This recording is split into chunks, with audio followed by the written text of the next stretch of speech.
What's up, everybody? It's Troy here, and welcome back to another cast of the Rise of the Witch King Patch 2.2 version 8. And today we have a 1v1 on the forts of Isen. Let's see who we have in this match today. We have SeaKnight 2. So I'm just going to call him SeaKnight. As Dwarves in the top left, and in the bottom right, we have his opponents, Climax as Goblins. And hopefully the game will come to an epic climax as it goes on. I don't know. I haven't watched it. But, we'll see how it goes. And, of course, this is casted on the HD edition for Rise of the Witch King, which isn't publicly available. So, if you're wondering why your units look different than mine, that's why. I have a graphics mod that's not available to everybody. And I have no idea if it'll ever be released. So, there you go. Anyway, we have a Guardian, well not a Guardian, but probably a Guardian start. Could also be a Flying start. You could creep. There is, of course, a variety of creeps to creep. Warglairs around all the places. We have trolls over here in the corners, by the inns as well, of course. And it looks like he is actually going for a Phalanx start. So creeping is on the menu, because generally you're not going to want Phalanxes against Goblin Warriors. So if he's planning on sending against that, that's a bad idea. But we'll see. We're going for a second Goblin Cave here for Climax. And SeaKnight's first Phalanxes should already be on their way somewhere. I think they're in the mine. He's going to pop them out here and creep that, if I had to guess. We could also... Oh, no, they're right there. I guess they're coming out right as I looked. But, yeah. There you go. Very nice. But now, of course, he's going to have the problem of not having any defenses. I don't know if is fast creeping good against goblins when they're going to be harassing the shit out of you? Maybe, maybe not. But it's also hard to defend as dwarves anyway, I feel like, so maybe it's fine. But the goblins will really have more troops over here by now already, I feel like. You want to get as many goblins around the dwarves and just harass them from all angles, to the point where they can't defend their mines. It makes it really difficult for the dwarven player. Since they didn't start a battle wagon, he's going to have trouble dealing with all that. But it looks like he actually saved that mine shaft. And he's also going into a archer range, which I'm assuming will be for axe throwers, or... I mean, he can tech up to Manadale, but axe throwers in version 8 are much better now. So, you see them quite often nowadays, I'd say. SeaKnight's got the ability to defend himself, which is good. He's got a couple Guardians now. And I'd say, honestly, that Climax hasn't got much done in that respect. His harassment hasn't paid off super well. As long as the dwarf can defend his stuff, he should be in a good position. And it looks like he's also creeping the troll. And that will, of course, net him some good money. He's also seen a mine here. Probably don't want to engage that. If I was Climax, though, I would pull out these Goblin Warriors and stop this from happening. Steal this creep. There he goes. I was wondering if he was going to do that or not. Because if not, that would have been unfortunate. Ooh, he might actually catch a builder here as well if he's paying attention. No? Okay. Never mind. Starting powers, we have Climax, the Goblin player, going Cave Bats. And we got, of course, Rally Call for SeaKnight. Also, by the way, I have no idea if either of these players are any good. You have to judge that for yourself. I was asked to cast a replay, and I decided why not for once. Generally, as a rule of thumb, I don't take people's casts replays because they think they're a lot better than other people do. But we'll see if that's the case in this one. I'm not going to say, of course, who gave me the replay. It might not even been one of these players. It might have been a neutral player. I can't remember. But there is a host of this game, of course, which is Climax, I guess. So he is on host, if you're wondering.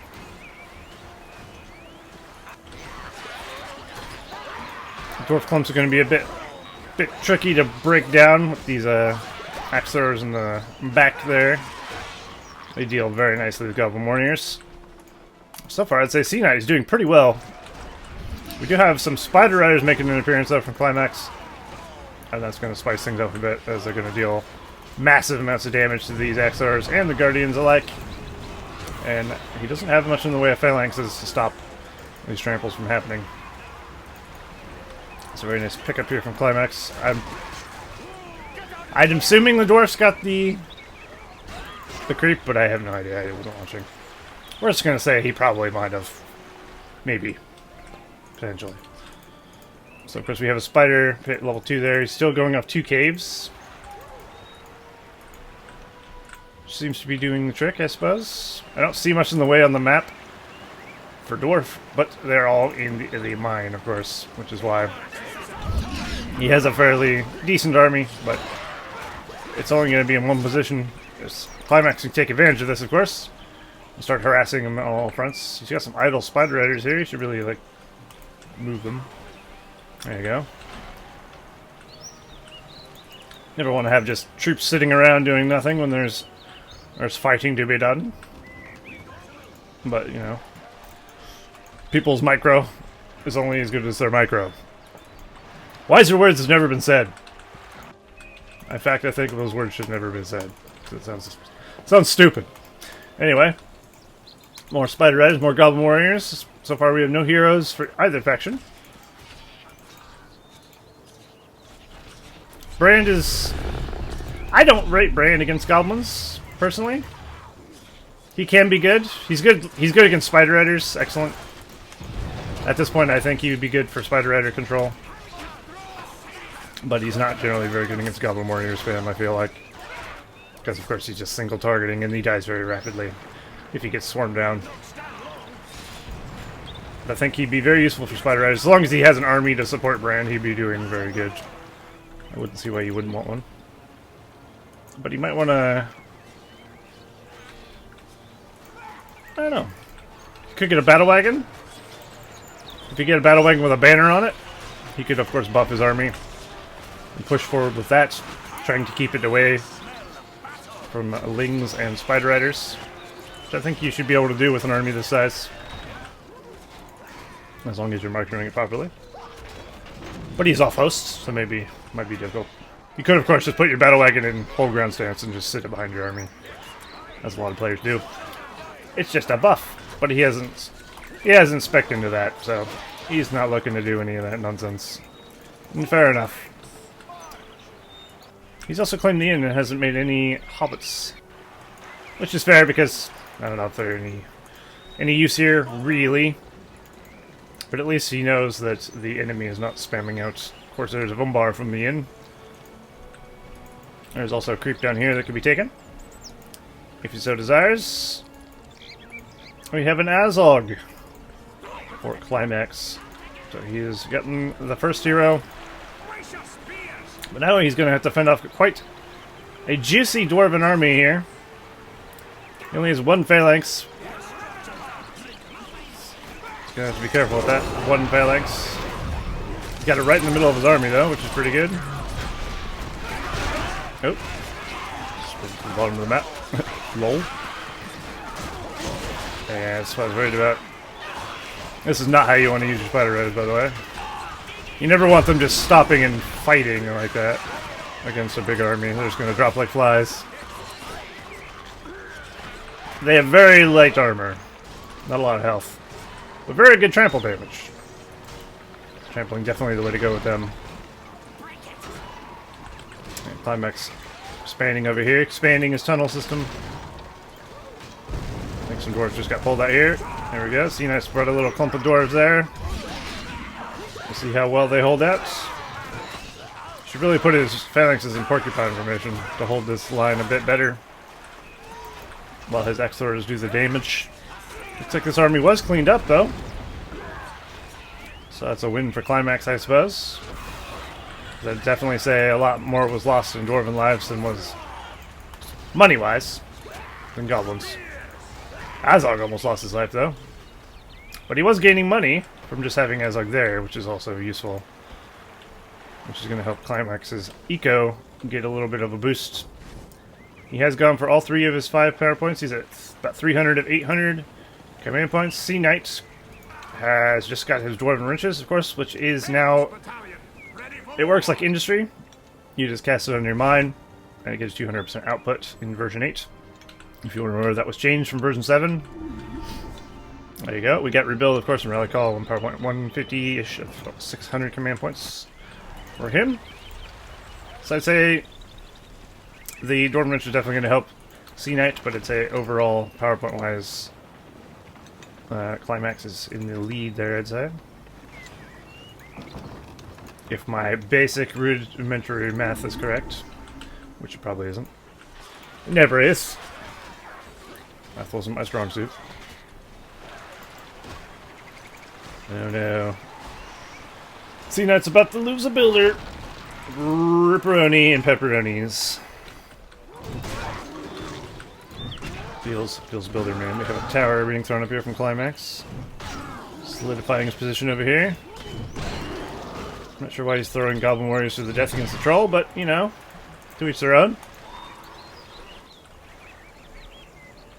And it looks like SeaKnight doesn't have a lot going on currently. I think at this... I was about to say, at this point, you should probably take up to Men of Dale and start getting more phalanxes to protect his archers, but it seems he's just going for the X-Thrower strat. Maybe it'll work out for him. I don't know. And he's also opted still no heroes. I mean, King Dane wouldn't be bad. He's kind of rocking this whole game without leadership. I feel like a Dwarven clump with leadership is very strong. And he's going to need it, especially when being debuffed by all these cave bats he gets getting thrown over his head. This army's probably going to be overwhelmed by Climax. Of course, another builder goes down. Another tower being thrown up here. Which is going to be a bit problematic for the Dwarves to get rid of. As I'm doing a tactical retreat, looks like. Meanwhile, we got Dwarves walking across the map on the northern side here. Maybe he's going to try a little attack on the Goblin base while he is busy elsewhere. But of course, the problem with that is Goblin player who has a tunnel can just put himself right across the map in an instant.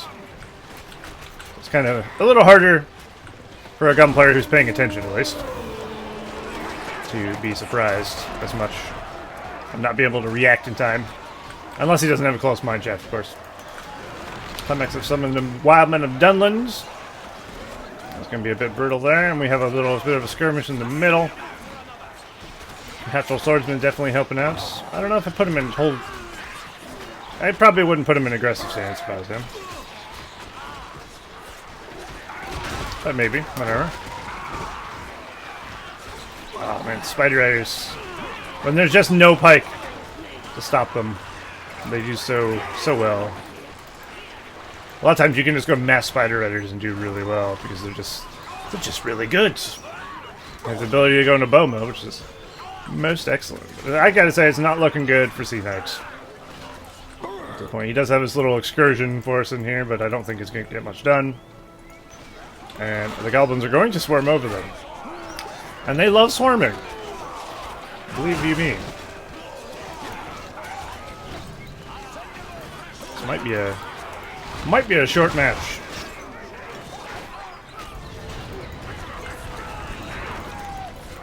Oh no, he's got his phalanxes trapped.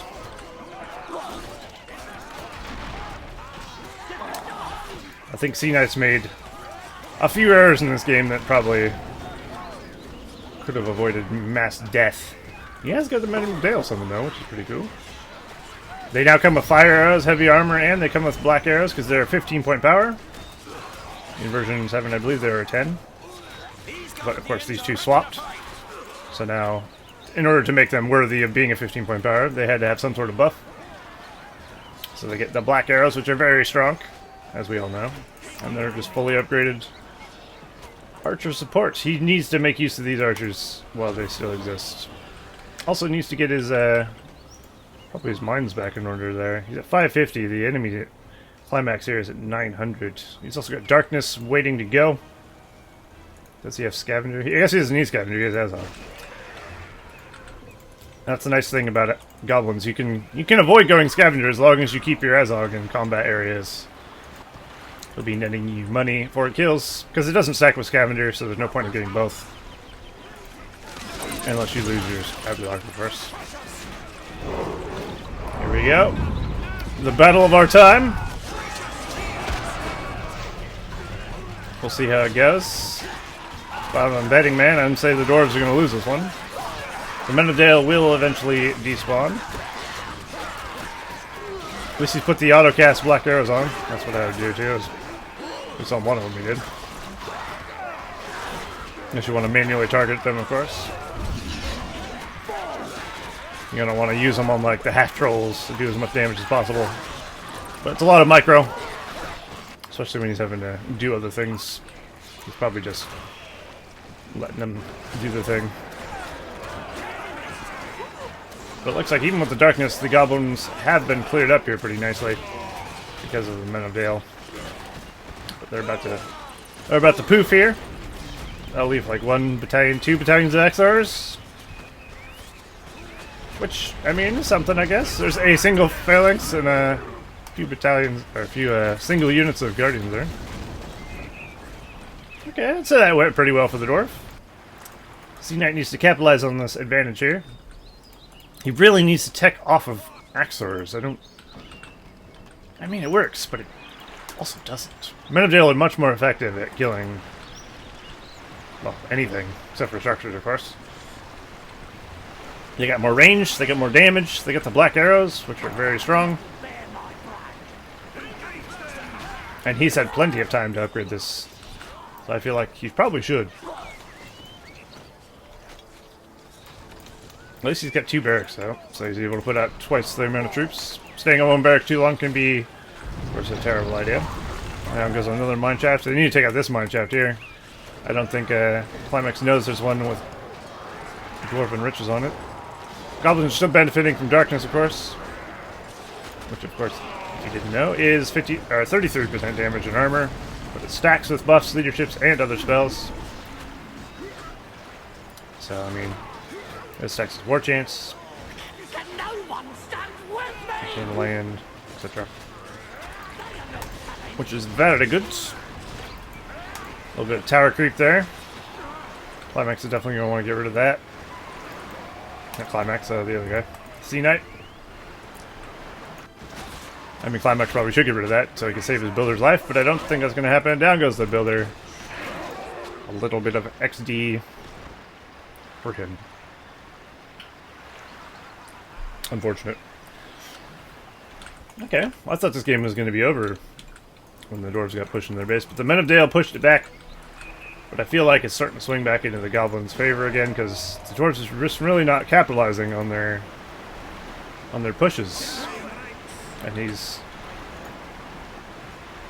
I don't know. I almost feel like this guy might be a BFME2 player.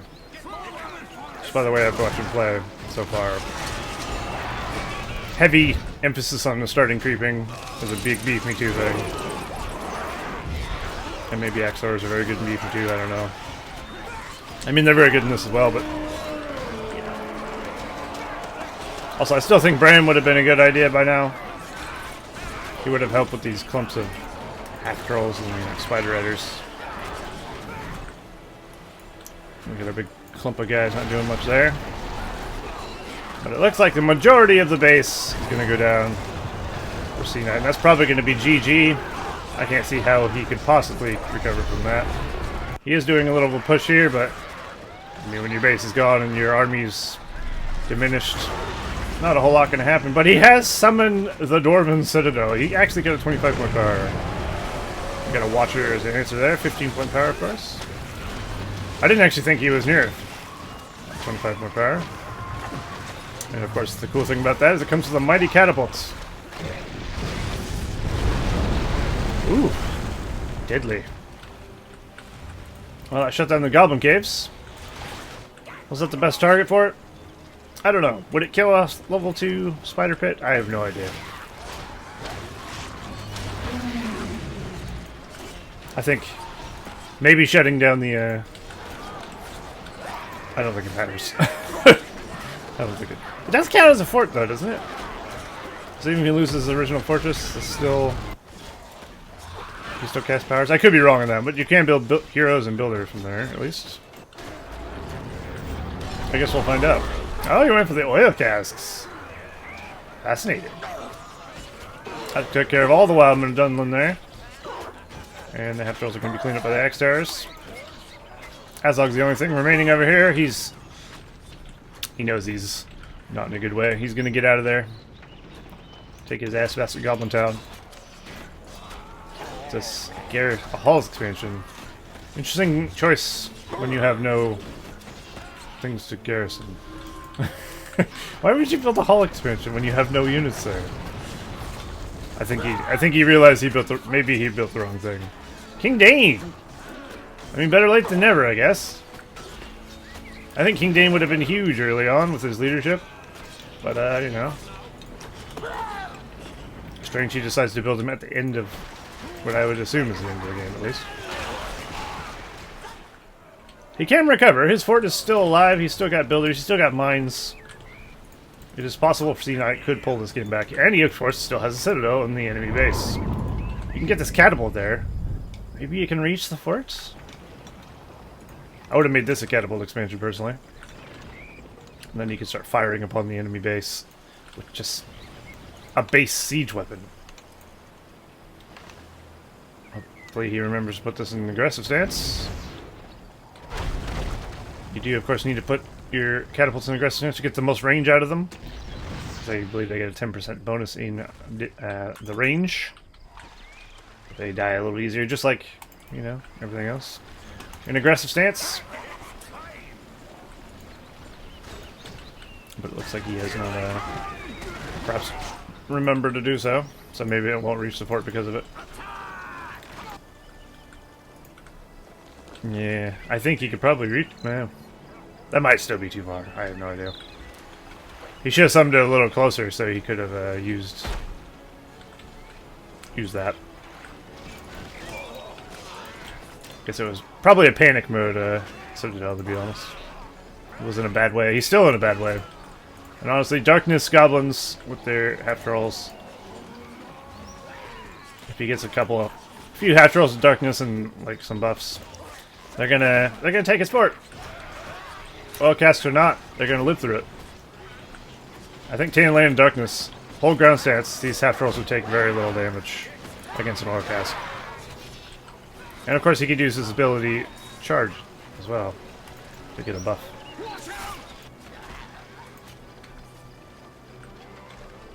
This is a very strange scenario. He would at least be able to get to here with the aggressive chance catapult. He's also got a King Dane he's just doing nothing with, which is very questionable at best. If there's no threat, send him in to buff these fucking things. Oh god, I'm being triggered. Why would you buy a hero and just leave him by your citadel the whole game? What kind of madness is that? Not a good use of heroes. Not a good use of much. And of course he's going to lose his fancy farm here to these buffed half-troll marauders. There's even a giant taking his citadel, and he decided not to send King Dane at all.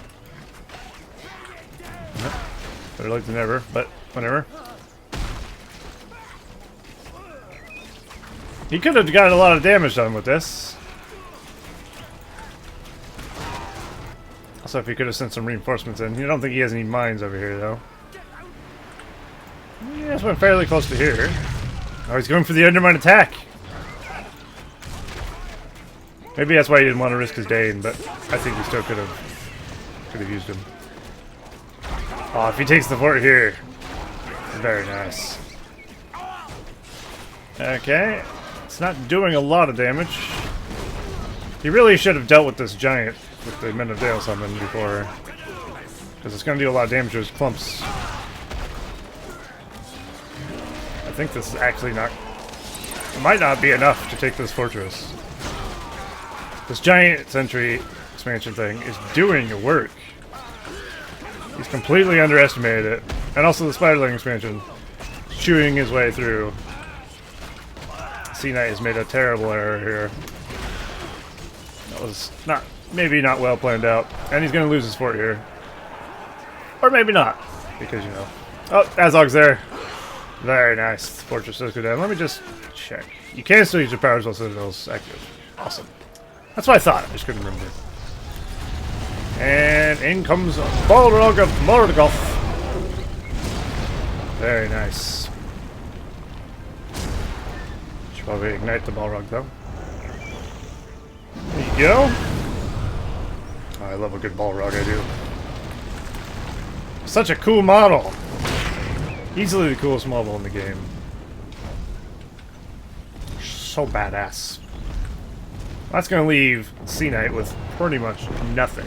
Azog will finish off this here. And I'm pretty sure he saw the builder go off in that direction. So as long as he works his way that way, takes out some stuff, it's just going to be this Citadel and King Dane. That's not going to last long, is it? And Climax deciding to build his buildings over here. So far out of range of any shenanigans from this Dwarven fortress here. Citadel, rather.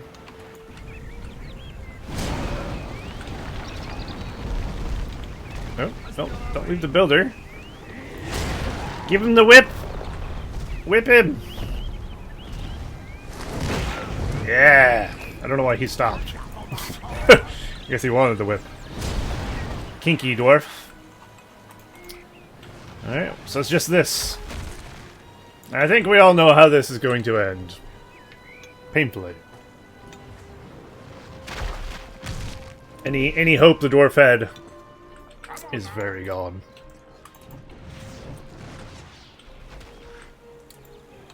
At least he put his catapults in aggressive, but I would have done that a bit sooner. If he summoned that, like, right here, he'd be killing... He would have killed this fort. So it's a little unfortunate. Sometimes you gotta judge how far you can shoot your catapults. I don't know if that was even his plan. But it would have been a good plan. Might have swung things in his favor a bit. But I still think the Goblin... If doesn't Climax has played a little bit better. Or a lot bit better, maybe.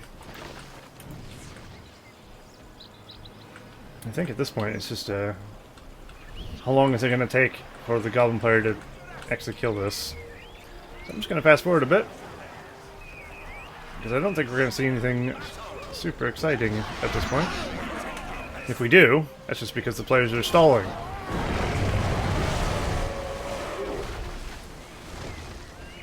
At this point, literally all you need is giants.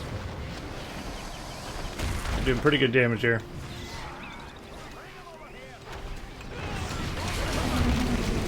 Down goes the Citadel. Very quick. Almost like it was in fast forward. What's keeping him alive? It's his archery range. Should be it. Is this it? There it is. SeaKnight has been defeated, and Climax takes the win. Cool. That was alright, I guess. There's some horrible mistakes. I mean, it wasn't a pro game by any means, but it was alright. I'd say the dwarf could have made some better decisions. It might have actually swung the game in his favor a bit. Other than that, GG. Yeah. Alright, well there you go. That has been another cast of the Rise of Witch King 2.02 version 8. And I will see you all next time.